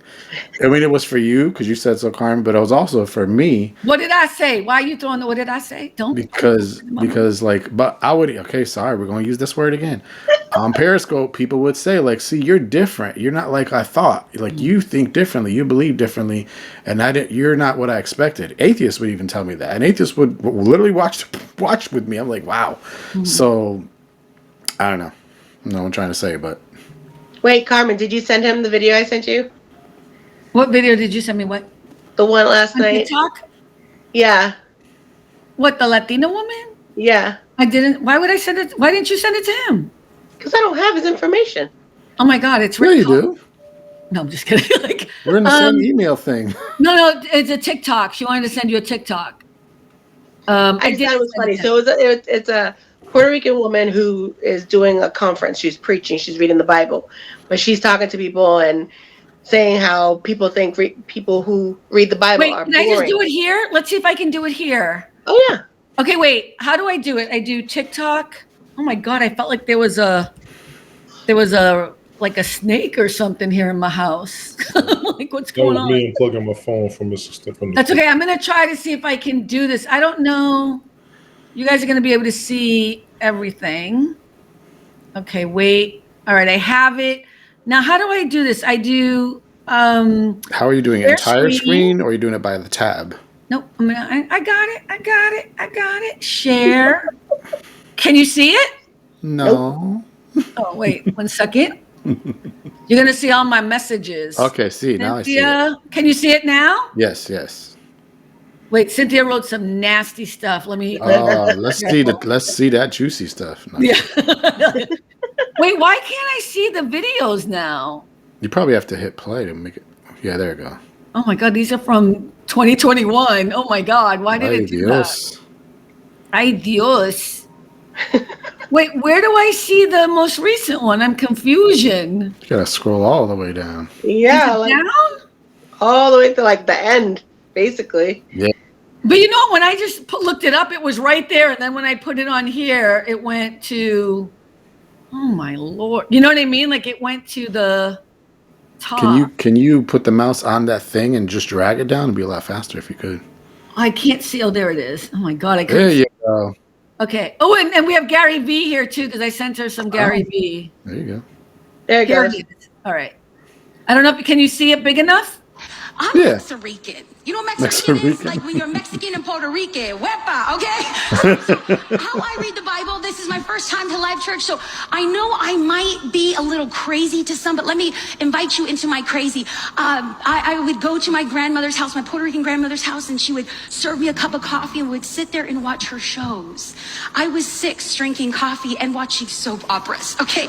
Welcome to Hispanic culture. Now, I'd go to grandma's house, and when I say soap operas, many of you at all of the locations are thinking, General Hospital, One Life to Live, Young and the Restless. But when I say soap operas, it's different, friends. It's something called novelas. That's something way different. It's next level crazy. So to make sure we're all on the same page, let's do a side-by-side comparison. In an American soap opera, a woman with fair skin, blonde hair, light eyes, light makeup, bare minerals or something, a svelte waist and thighs that definitely don't touch. She's gonna look at her forlorn lover and say, but John, I love you. Please don't leave. And in a novella, somebody comes in with 10 pounds of makeup, big old hoop earrings, a very tight dress, and thighs that touch, come in like a bat out of hell and say, pero Juanita, no se va mi amor, ¿por qué? Ay, Dios mío, no se va. Te quiero, mi amor. And then someone runs in, shoots Juanito. You find out that Juanito's her secret baby daddy. And you're like, oh my gosh. It's so true. Church, that's how I read my Bible, okay? People are like, oh, the Bible's boring. No, boo-boo, you boring, okay? Get on my level. Well. So as we take a look at this love poetry letter between a man and a woman, scholars believe it is King Solomon and his wife Abishai. And Abishai, she's not from the palace, y'all. She's from the south side of the kingdom, okay? Yeah. She's from Midtown Tulsa location. Shout out. All right. So she's a little crazy. We're gonna find out that she got dark skin. So in my mind's eye, she got dark skin, big old hoop earrings. She's like the biblical Cardi B, and now I want to read this. The biblical and she Cardi would read B. this. Dive into God's word like it's a novella. Let him kiss me with the kisses of his mouth. Oh, 'cause your love is better than wine. Pleasing is a fragrance of your perfumes. Hey, your name is like perfume poured out. No wonder the young women love you. Take me away with you. Let us hurry. Let the king bring me to his chambers. Right? Now it's different. Now it's different. Modern romance. Okay. And then her clique, her crew, her posse rise up and affirm her, and they say, "Hey, girl, hey, we rejoice with you. We rejoice in the." I'm Mexican. You know what Mexican is? Right? Yeah, that's from the Song of Right? Solomon. I love that. But I mean, she has a brand. She brings a uniqueness to it. And whether or not I believe in anything that she said, I was going to listen because I connected to her. Mm-hmm. Yeah, you were engaged in it. I was engaged in it. And that's what branding is. That is what knowing who your audience is. Okay, but while we're here, can we look at one Gary Vee so we can show him? I don't know which one is which. I think I sent you 3 of them. Mm. I like the first one. Which one's the first one? I don't remember. Just do it. Yeah. Yeah.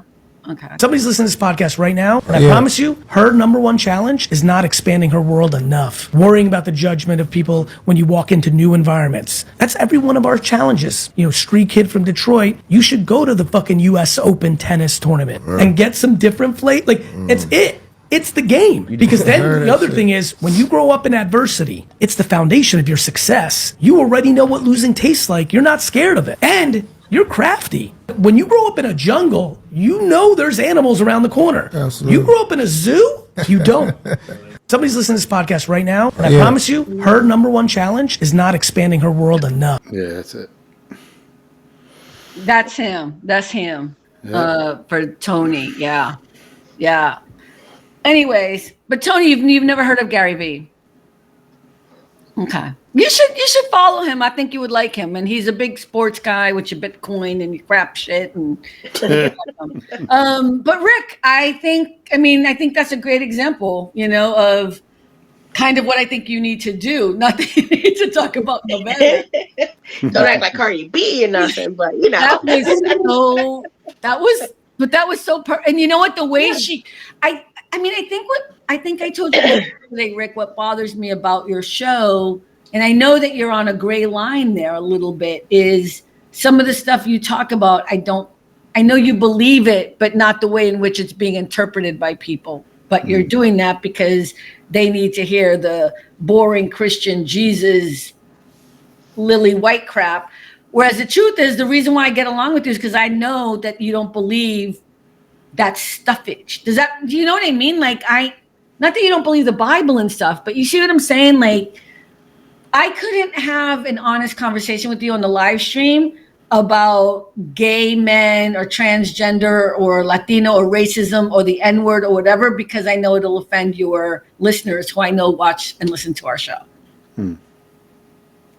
That's a weird tiptoeing place. And I wonder if you were more you, whatever that means, like her, if you would have a whole different audience, but a lot more people crave. Different generation.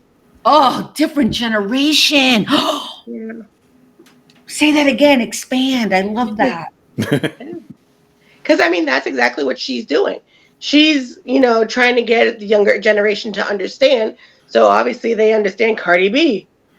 So she's going to make them get into it as well. So I think doing that.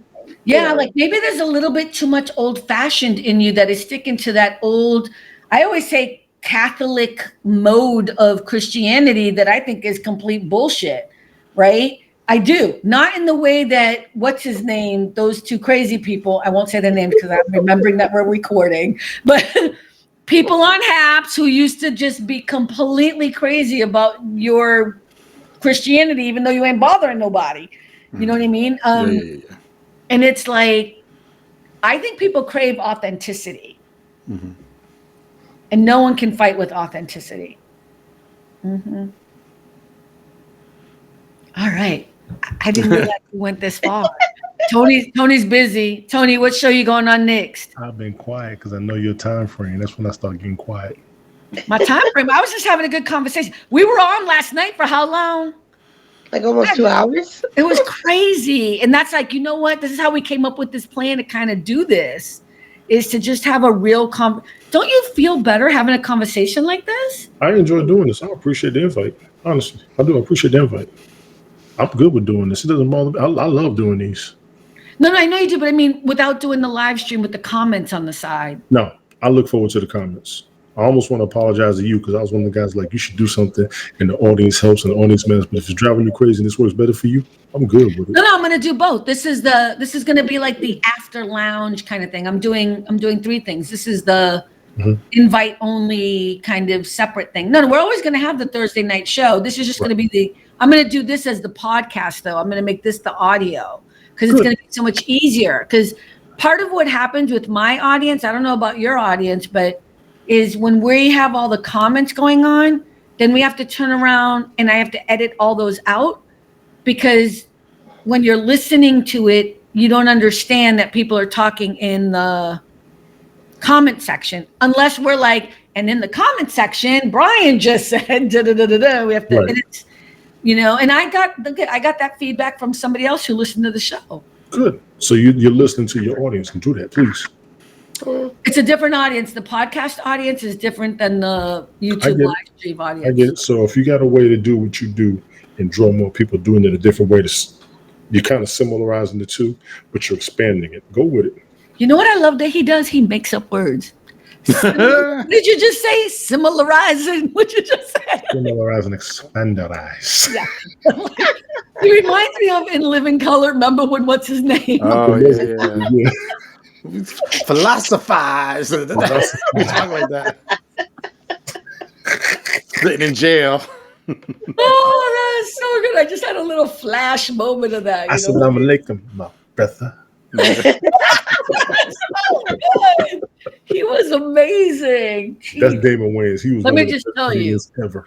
all the Wayans brothers, though. Come on. Mm-hmm. Damon was the best. Yeah. Damon was the best. They're pretty remarkable family. You know what I mean? Yeah. Like they're all just so talented. It's all about acting all the way out. The way you talked at the beginning about people doing things and being comfortable within themselves. He did any and everything. It didn't matter. Was that Damon Wayans? That was Damon Wayans. He did any and every type of movie, and his stand. Okay, wait. Who am I thinking of that also was on In Living Color? Damon Wayans, Sean. Remember he would do he wore drag. What was his name? That was Damon Wayans. No. The other one that did David Allen Greer. Yeah. David Allen. Was that who it was? Yeah, Okay, snaps Like Tommy Davidson. No, he was good David Allen too. He was good too, but he didn't do the gay So stuff. good. My God, that was David such a Allen Greer is a graduate of Yale. I didn't even know he went to Yale. I found that out afterwards. But he is. And you appreciate that? You appreciate education? I didn't know it, but to me, I kind of watch acting. I may not be in your level, but I watch acting. David Allen Greer is one of the greatest performers ever. Let me grab my Oscar. Hold on one second. Because I was already born a tiny. Just so you know. Let me grab my Oscar. On your level. David Allen Greer was always phenomenal, and I hated that his TV show didn't last. When he did Chocolate News, he was on to something heavy. He's so funny, yeah. He was on before his time. He was before his time. That's yes, all. he was. Yeah. But he was going for it, and I hate he didn't make it the way he was supposed to. That has a lot to do with our society, right? And racism and not being ready for it. I mean, that's what that has to do with. So that's a different conversation. But yeah, I mean, a lot of shows.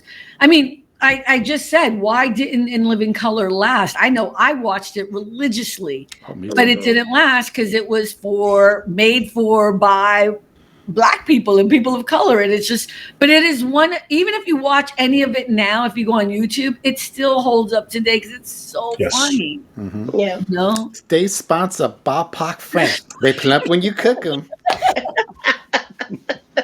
So wrong. Oh my God. I think Rick should have been a comedian. Maybe in the wrong field. Maybe you need to be in a different field. Maybe you need to do a whole new. There are Christian comics, believe it or not. That's what they do. Mm-hmm. There's a lot of Christian, a lot of things. Yeah.